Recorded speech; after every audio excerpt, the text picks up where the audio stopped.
Hey everyone, this is Rich, Plant-Based Coaches Podcast. I'm joined here today with Dr. Suzanne Foxx, Hey and everyone. we're trying to get to 1,000 subscribers. We're hoping you'll subscribe to our channel. We have a lot of good guests, including Glen Merzer, our guest today. Glenn, expert on everything plant-based. And how long have you been vegan? I would say about 35 years. Wow, yeah, that's great. Vegetarian about 52 years. Wow, that's great. Everybody says they always wish they started earlier, and I definitely wish I did. This, Me too. me was 2012, and Suzanne was also 2012. Yep, that's right. Yeah. So we So you're the class of 2012. exactly, exactly. Even our other colleague, Rob Lee, I think he was right around there, or maybe a year He after. was 2013. Yeah, 2013, 2013. yeah. Yeah, popular time. Yeah. So we invited Glenn here today because I don't know if I ever disclosed to my audience that I have what's called an inguinal hernia, and probably 70% of Americans, it's probably higher than that, end up getting a mesh repair. And I don't want to do mesh just because of my own research and fears. Some people end up with chronic pain, and that's a concern of mine. And I think that was Glenn's reason as well, although he'll go into it when he talks about his journey. But I did some research, and there are two other methods they do in America. One is called Disorder. I believe that's the name DeSarda for technique. Disorder. That is with no mesh or no material at all. It basically just they stitch you up, the stitches go away, and hopefully it holds. And then there's another one called. Sorry about my dog There's here. Kobe. Kobe's coming to make his appearance Yeah. today. He's the best. Yeah. And then there's another procedure. And I apologize because my dog's confused me. What's the name of the procedure again, Glenn? Shouldice technique. Shouldice, thank you. Yeah. The Shouldice technique. I And don't have a that is, dog. Oh man, you must feel so left out. Yeah. Am I still allowed on the show? yeah. What's that? Yeah, definitely, definitely. Yes. Still I allowed just on wanted the to give show him a quick without a overview dog. Strongly encouraged. because Yes. Okay. the Shouldice repair seems like the safest alternative for me because the stitch does stay in, but it's safer material. So Glenn, take it away. Tell us how you discovered your hernia and why you wanted to get repaired and the research involved. Okay. I got two inguinal hernias. Uh, let's see. On my right side, it was about 2 years ago. Oof. And people always think of hernias, the myth is that you're lifting weights or something and you strain yourself. I coughed. I coughed and I said, ow. And then I coughed again. I said, ow. And then I looked in the mirror and I saw this little bulge Mhm. on my right side. Um, and then after I got that one fixed, then maybe about 6 months or so after that one was fixed, I think I sneezed and I got it on the left side. Oh my And the, gosh. the whole food plant-based diet doesn't keep you from ever coughing or sneezing. So this Yeah. has absolutely nothing to do with diet, except when we get, well, there are a couple factors in which the diet helps, but it's got nothing to do with the cause. The cause seems to be genetic. Um, so when I discovered that I had a hernia, I had heard of hernias all my life. I never knew what they were. I never Yeah, me had seen too. one before. Right. Um, and I discovered that when I lay down at night, it went away. And I thought, oh my God, I just had Googled it and read about hernias, and now I seem to be the first miracle cure. But then after I got up, 30 seconds or later, I said, ooh, and it came back. So Same. it's what they call I'm forgetting the term for it. But anyway, many hernias are like this. They will go down when you lie down, and Wow. then they come back up when you stand up. Oh, It's actually not an emergency, right? It's What's more that? of an emergency if they stay while you lie down, I believe. Right. And basically, if you're having pain, the thing to do is to lie down and kind of push it down and try to make it go away. Right. And if that doesn't work, then maybe you have to get, emergency attention. Let me preface this by saying, just for anyone who's not clear about this, I'm not an expert. I'm not a doctor. I'm just a kind of a consumer expert of this in that I've gone through it twice. Yeah. oh gosh. So, like you, Richard, I Googled it and I read about it. And one of the things I Googled was hernia mesh lawsuits. Yeah. And indeed, there are a lot of them. Yes. And you can find interviews with people on the web who say they've been living in terrible pain because of the mesh. Having said that, to be clear, mesh has changed over the years. They've tried to improve it. And it could well be that a lot of the lawsuits and a lot of the people in pain were the people who got an earlier generation of mesh. And maybe the mesh today is better. I'm sure it is. But the question is, why do you need it at all? Yep. And the answer is apparently overweight people need the mesh. The Shouldice Clinic, which does the non-mesh Shouldice surgery and has been doing it for 50 years, it's in Toronto or that area. They will not do the surgery on anyone. I think it's over a BMI of 30. Yeah, that's what Dr. Sabai, he's the doctor I went to. He said, Right. And Dr. Sabai trained at the Shouldice Clinic. right. So they won't do it on very overweight people. Now, maybe you could be a little overweight and get the Shouldice technique, but if you're very overweight, you can't. In America, we have over 70% of people are overweight or obese. Over 40% are obese. Yeah. So if you were to train hernia surgeons in a one-size-fits-all surgery, which would you train, the Shouldice technique or the Yeah, laparoscopic mesh repair? And the answer is you'd have to train them in the laparoscopic mesh repair. that's a good point. I never thought of it that way. Yeah. So what has happened in America is that I would estimate 99% plus of hernia surgeons are trained in the laparoscopic mesh repair.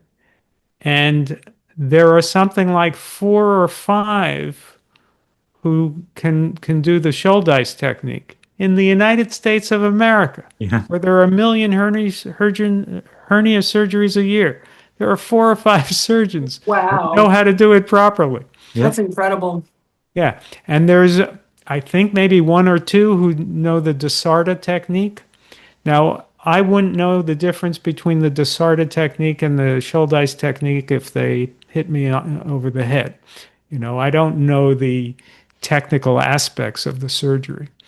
When I Googled it, I was looking for a non-mesh repair because I didn't see the reason for risking that pain.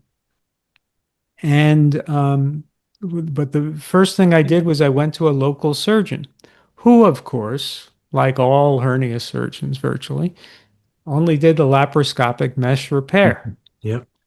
And I asked him, why do I need the mesh?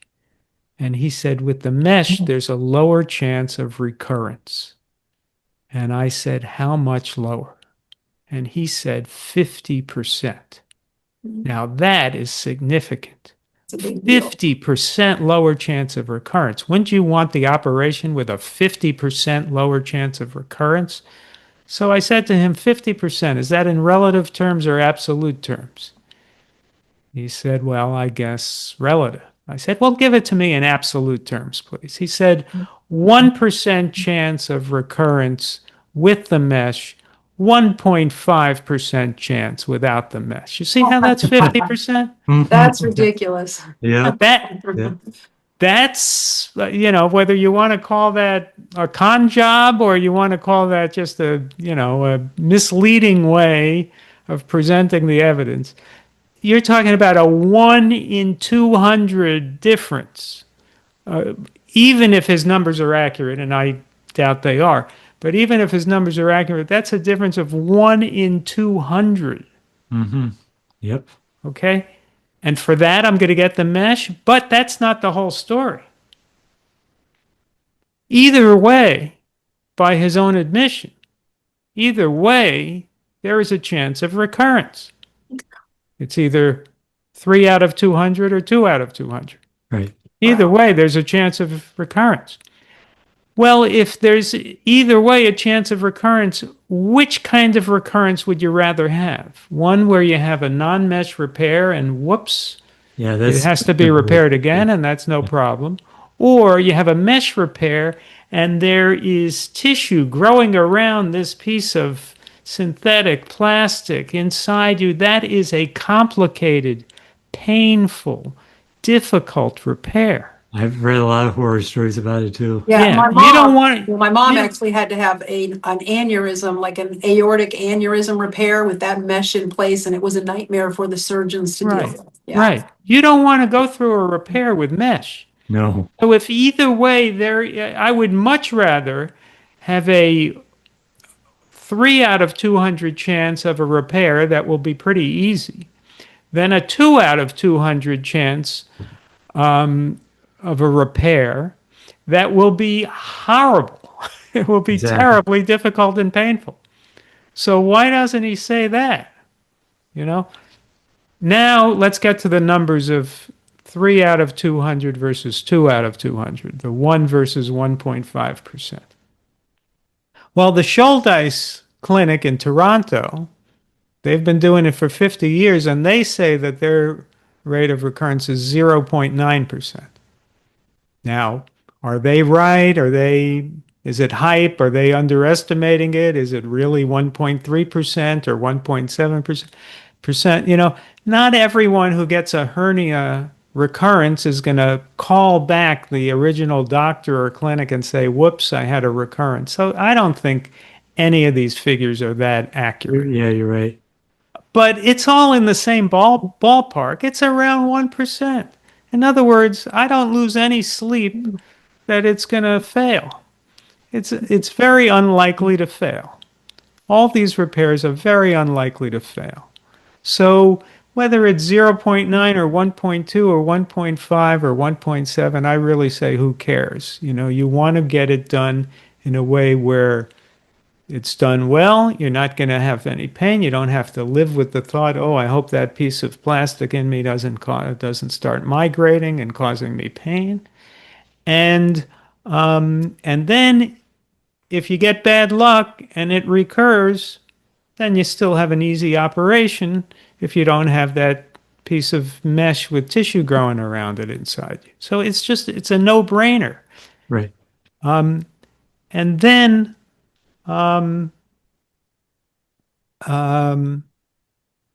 let's see, what was the other point I was going to make about it? The other issue is while you're talking, I see what Dr. Sabai said. He said some people are allergic to nickel, and very few people are. In other words, it's probably not an issue, but he said I could get tested if I wanted to ahead of time. Is this for the mesh? No, for the stitch they use is The stitch they use, yeah. Yeah, I didn't think about it or worry about it, and I didn't have any problem. yeah, So you know, the only reason for the mesh is if you're overweight. right, There's no other reason for it. And yet doctors aren't trained in the Shouldice technique, much less the Sarda technique. So for the most part, people don't have a choice unless they really put effort into it and travel to one of the few doctors in America. I went to a terrific doctor, Dr. Jonathan Eunice in Sarasota, Florida, he did both sides of my groin. And and that was the other point I wanted to make about the chance of recurrence. When they say 1% or 1.5%, well, that's presumably of the American population, right? Yep. And the American population is overweight. Yeah. So I'm at my high school weight of 140 pounds. I'm 5'8". Wouldn't that mean that my chance is less than the average person? I would guess that it is. Yeah, So I absolutely. would guess that my chance is less than 1%.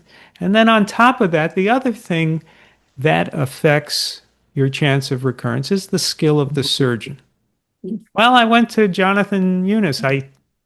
My amateur, I mean, I can't know for sure, but I think he's about the best in the country, and probably Dr. Sabai is right up there with him. So, I'm going to a guy who does 600 of these a year. So if you're slender and you go to the best surgeon in America, you got to think that your chances are probably less than the average person's. Exactly. So Exactly. maybe my chance is 0.5%. Yeah. So why would I get the mesh if I'm down to 0.5% without it? Exactly. Exactly. It's just crazy. So, And I believe Dr. it's Sabai, not even in a way intellectually interesting in that it's just obvious exactly. that if you're not overweight, you're far better off getting surgery from one of the few doctors in America who knows how to do it correctly. And I believe Dr. Sabai said he'd just done something like 3,000 Wow. Shouldice repairs. Yeah, So I would definitely trust somebody like that over yeah, somebody who's only done minimal amounts. yeah, I do my homework like yeah. you have. My best guess is that Dr. Eunice and Dr. Sabai are the best in the country. Yeah. But I spoke with Dr. Sabai once, but I only have direct evidence of the terrific Right. job Dr. Eunice did. Now, here's here's an interesting fact. The kind of surgery he did is called open surgery as opposed to laparoscopic. He cut me open in my groin rather than made it, with laparoscopic surgery, they make an incision somewhere near your navel, I think. Now, if I had gotten that laparoscopic surgery twice, what would be the odds of my then needing another hernia surgery, a ventral surgery somewhere in my abdomen, because I would have had my abdominal wall compromised twice? Yeah. Why do I need that? And me, So I then had I'd be doing abdominal. I'd get my third piece of mesh. Yeah. I mean, this is insanity. Yeah. So Dr. Eunice did what's called the open surgery repair. He just cut me open with a knife in my groin. And he's such a good surgeon that I don't know, he somehow managed to do it without touching a nerve or something, because all I could tell you is that everybody warned me, oh, open surgery, you're going to have a lot of pain, difficult recovery. I didn't have to take an aspirin either time. I had no pain. That makes me happy to hear. So, Wow. I mean, this guy's good. Now, the second time I had maybe an ounce of discomfort here and there as I was walking for the first few days, but nothing even worth an aspirin.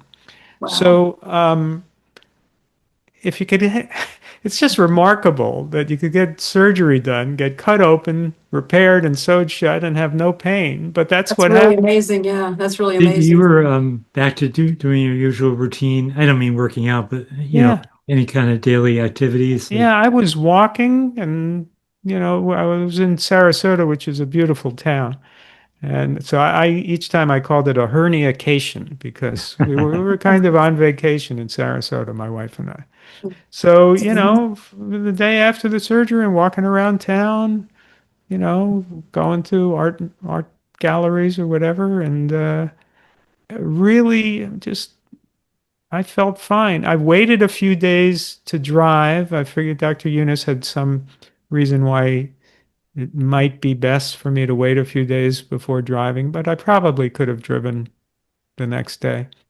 And it was just not difficult at all.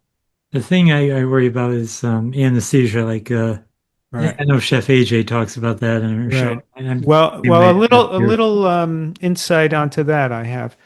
The first time I learned, Dr. Eunice had me meet the anesthesiologist, Hmm. um, you know, a few minutes before the surgery. And I asked him, "What's in this cocktail you're going to give me?" And it included fentanyl. And that scared the hell out of me. Yeah, I I said, don't blame "Well, you. well, don't use too much, doc." Um, and that cocktail of drugs he gave me made me a little, well, let's say it had an extreme effect on me. And I woke up and my wife said that I was saying, "I made it. I survived." And I was behaving like a nut for a while. Yeah. Um, and it also interferes with peristalsis. So I don't recommend that cocktail of drugs I got the first time. Dr. Sabai uses propofol. Yeah, that's what I have for my abdominal Right. pain. And the second time I said to Dr. Eunice, this time propofol. And he said, fine. And this time it was much lighter Yeah, and I didn't have any problems. So I recommend requesting propofol rather than any cocktail that involves fentanyl. I agree. Um, and uh, but I recommend to people. Oh, the other thing is, here's another theory why I didn't have any pain. And let's give 99% of the credit to Dr. Eunice. But I'm on a whole food plant-based diet. Hmm. There's not a lot of inflammation in my body. Yep. Now, my CRP number is minuscule. So, since I have very little inflammation in my body, I'm not very susceptible to pain. Now, if some guy tortures me and puts my arm behind my back and, you know, tries to make me hurt, I'll hurt. But from this surgery, there was almost no pain. That's good. Yeah, I'm really glad to hear that. As I consider it, excuse me, Yeah. smoothly went down the wrong way. Yeah. Well, don't That's a good cough or you thing. can get another hernia. Yeah, right. But you know, it's interesting you were talking about the pain you felt when you coughed. I don't actually feel any pain or any discomfort. I just see the bulge there. When you Um, lie down, though, does it go it away? does go away. Yeah. And then when you get up and it comes back, Yep. is there that moment of ooh?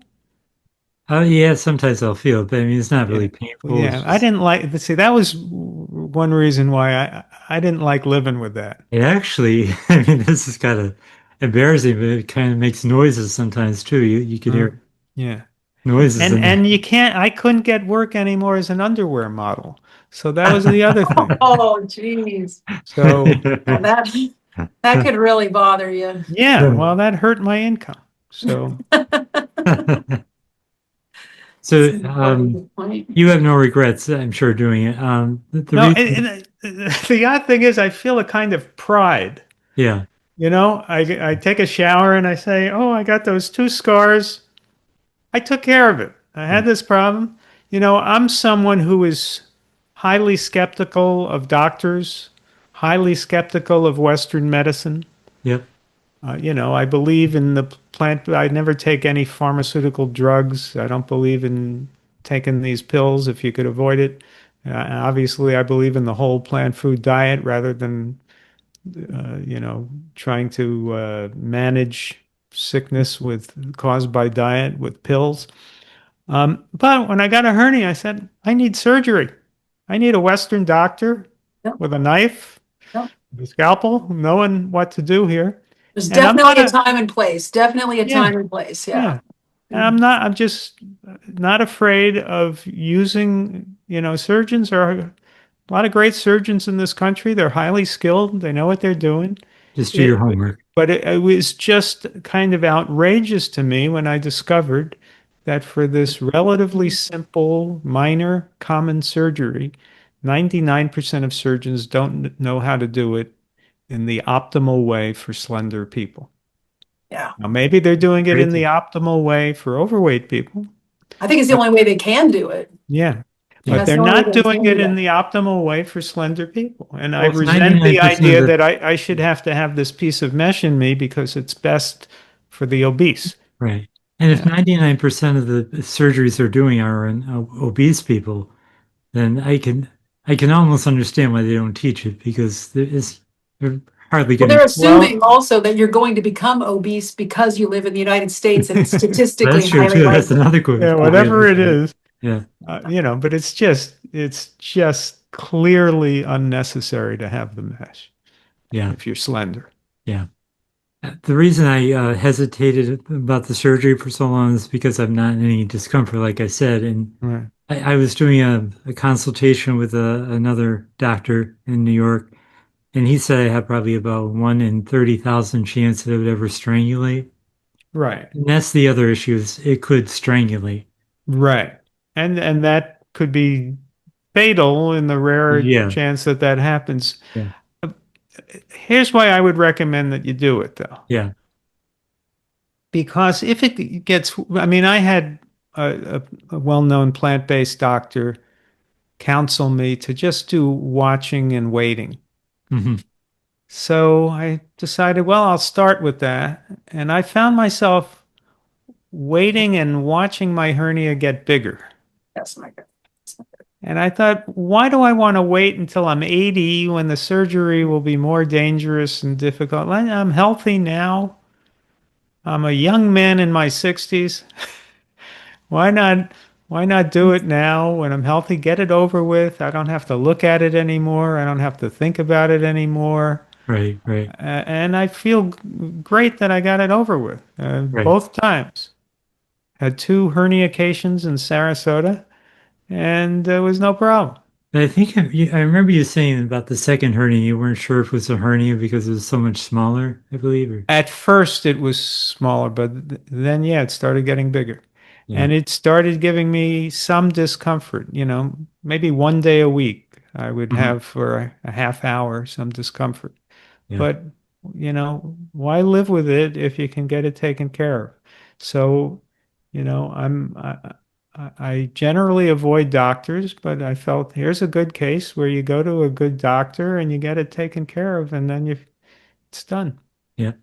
So, And when I do, I've already made up my mind it's going to be Dr. Sabai, just because I was fully confident after my Yeah, consultation with him.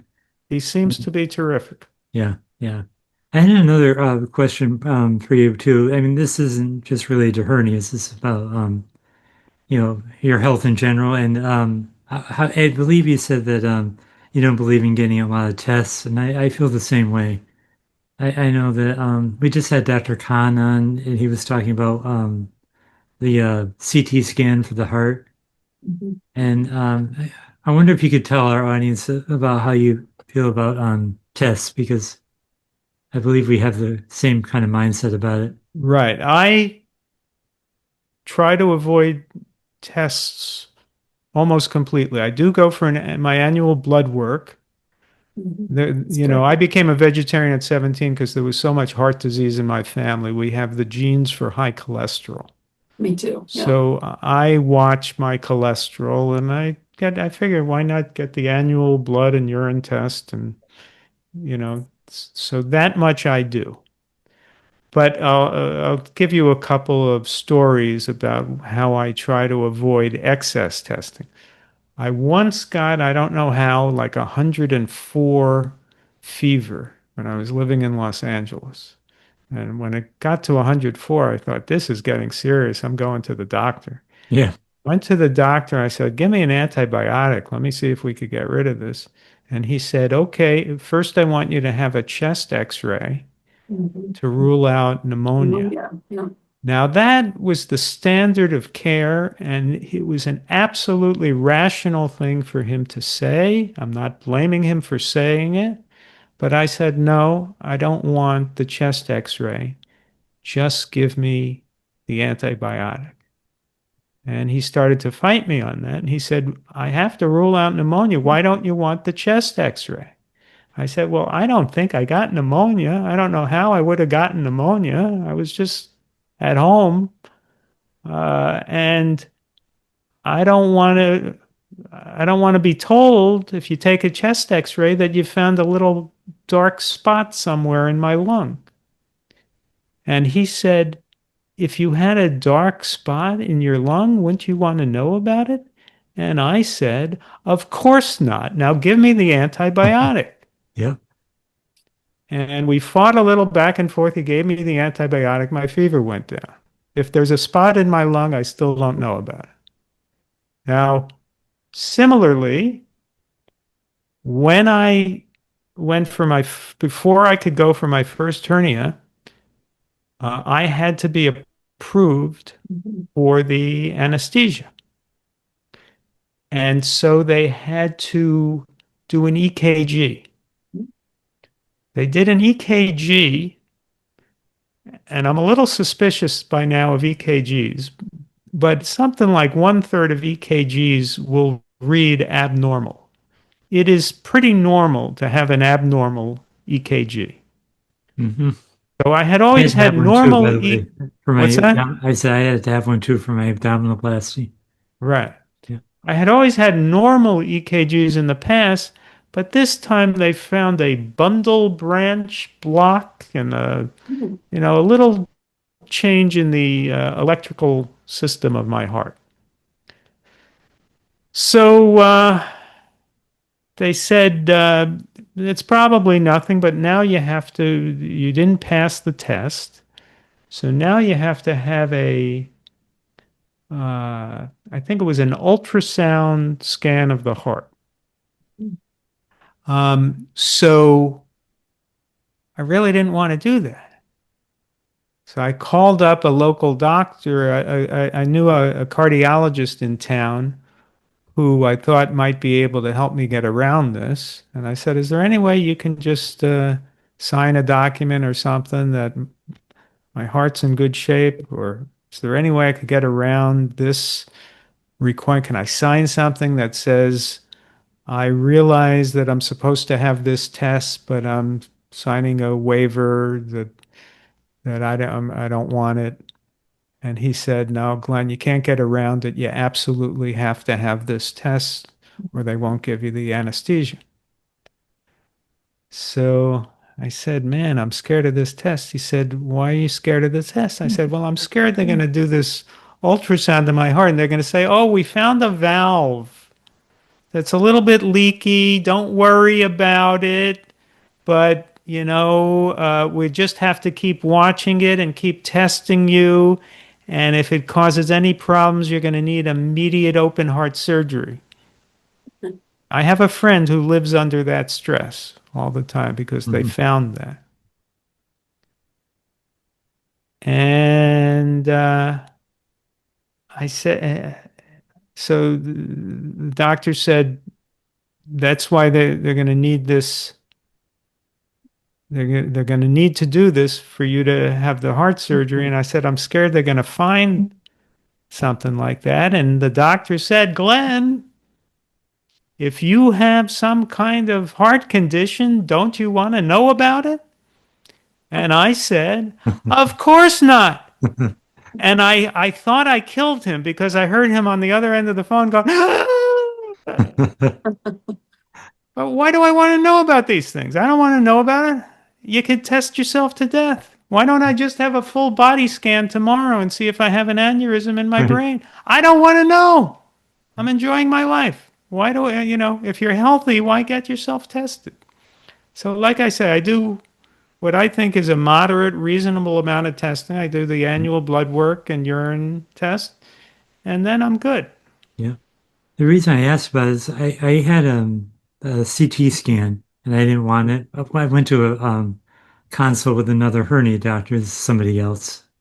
And he said he wanted to see if it was fat in the hernia or was there part of the intestine in there. So they did He the did a CT. CT scan for a hernia? Yeah, crazy, I know. So I did it. I didn't really want to, but yeah, I found all these crazy things that I didn't even know how far up they went. They went all the way up to the chest for what? I don't know. And I found out I had gallstones, which are not an issue because they're not painful. and these are things I never wanted to know, but anyway. Yeah. And It's they just found a good to spot know. in the kidney that ended up being nothing. Oh, And If they do a CT scan of anybody's body, they'll always find something. that's oh, what the technician told me Yeah, afterwards. it's And, just insanity. yeah. So never again do I want to do No. see, that. I'm of the mindset that I'd just rather know. I don't, you're probably not gonna have to do anything about all this stuff, but knowing isn't, I don't know. So, I mean, I'm in the medical profession though, Yeah. so, Yeah. I might Yeah. have a slightly different take on it, but yeah, it is interesting to just make a note of it. Yep.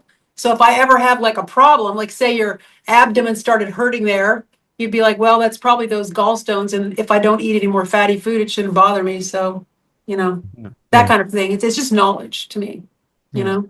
Yeah. For To me, me, it's stress. Okay, I yeah, don't I want can the see that. stress. I don't want to I know can see about that. if I'm feeling fine, why do I want to worry that there's a dark spot in my lung? I don't.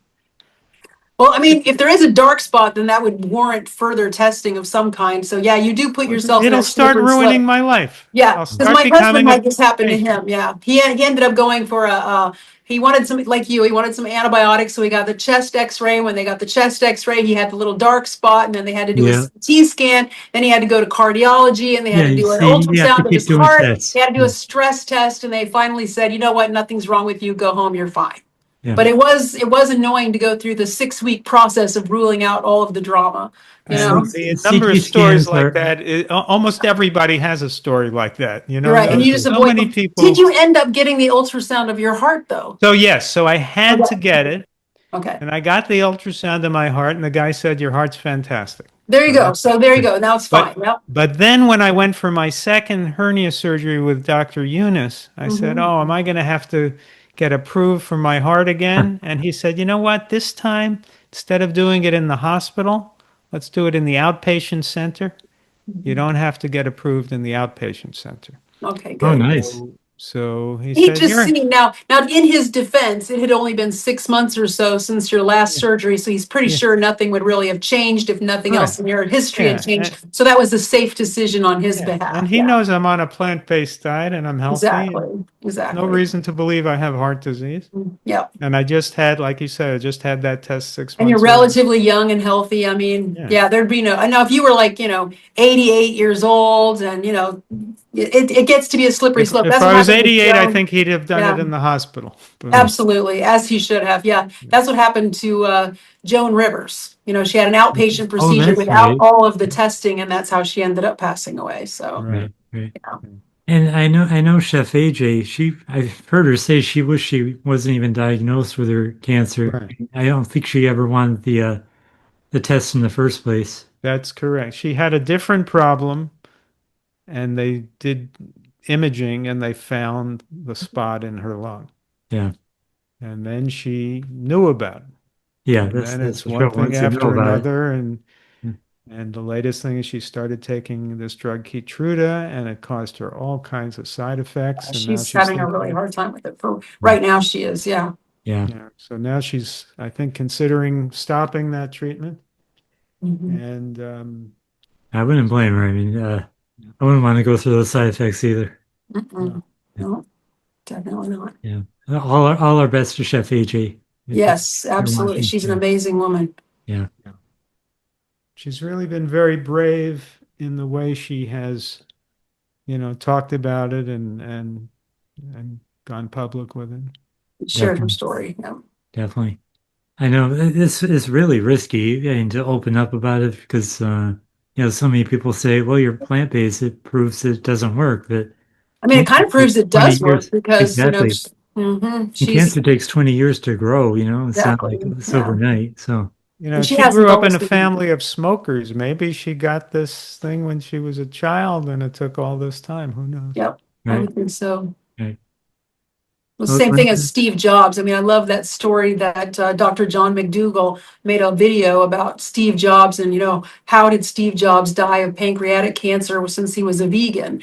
And, I read his book, like the big book that was published after he passed away. And in that book, he actually was listening. He had lived with pancreatic cancer. Pancreatic cancer usually kills you in less than a year. And he had lived with pancreatic cancer for just about 20 years. And in the Really? end of his life, he finally listened to his doctors and started eating fish, eggs, and dairy. And that's when it finally grew so big, it took over his life and he died. Interesting. I never knew Well, that. I would wonder, why did the doctors think fish, eggs, and dairy Well, they are were good worried for that he was getting cancer? too slender. They were worried that he was getting so slim. Ah, Yeah, So he they were was a trying to fruit. add extra calories to his diet instead of just doing coconut milk or Yeah, he was a something. fruitarian, wasn't he?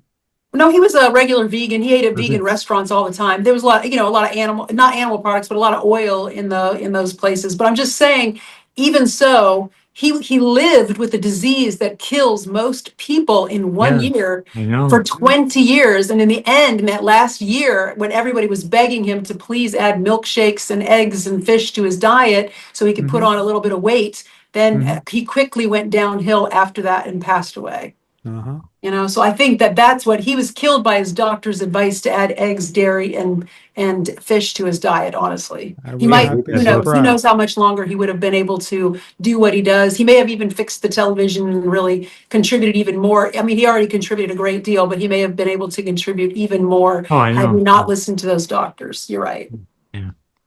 Well, I know we're getting close to 4 o'clock. Glenn, I truly appreciate you taking the time, and it really was helpful for me as I make up my mind about the hernia surgery. Yeah, I highly recommend going to Dr. Sabai and getting it over with. Yeah, definitely. Yeah. Be It's nice to not have to think about it anymore. So, yeah. yeah, And for me, it was just uh, an experience that confirmed for me that there is a purpose for doctors, and use them appropriately, yep, and they will improve your lives if you go to a good doctor for a good reason. exactly. The Exactly. problem is, of course, most Americans are going to doctors who are not familiar with nutrition, and they're giving them pills, and Yep, yep, not doing them any good. exactly. Yeah. Well, thank you again, Glenn. This is Thank you. helpful, and yeah, enjoyed talking with you. Enjoyed talking with you. Nice meeting you, Dr. Fox. Nice meeting you too. Okay, we'll talk soon. Bye bye. Bye bye.